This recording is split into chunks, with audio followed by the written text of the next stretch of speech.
And if I could just add, another reason for why now is it's absolutely a critical time. There are huge projections about the infrastructure build-out that will be necessary. Now, as Frank points out, sometimes those are right, sometimes they're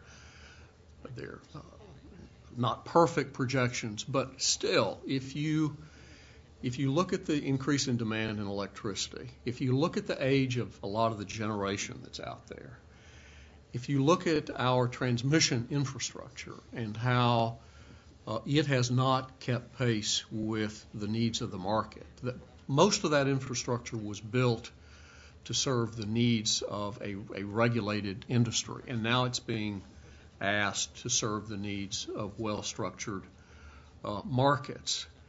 And there's a lot of interest in investing in smart grid technologies. So here we are, and in addition to that, we are facing as an industry a very strong interest among both Republicans and Democrats in limiting carbon emissions nationwide, economy-wide.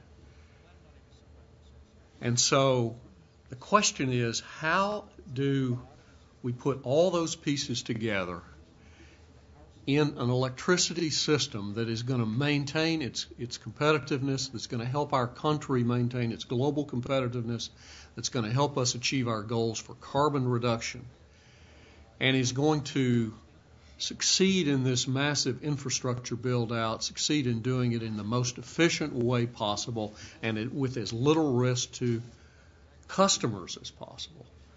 That's the question that we're facing right now as an industry. And so I think to the extent we can be very clear-eyed about the past, about the successes and failures of the past, so that we don't repeat any mistakes of the past, I think now is a very critical time to do that. And so that is why we are calling this study to the attention of the public. I have found in discussing with policymakers and others that there is not a good understanding of the 1970s and 1980s. And when I tell this story that some of you may have heard before about why FERC moved to competitive wholesale electricity markets in the 90s, there are those who have not heard that story and do not understand what we were trying to achieve. Their memory is simply the last few years. So we're asking market participants and all policymakers to look at history and not to repeat the mistakes of history with this huge build-out of infrastructure.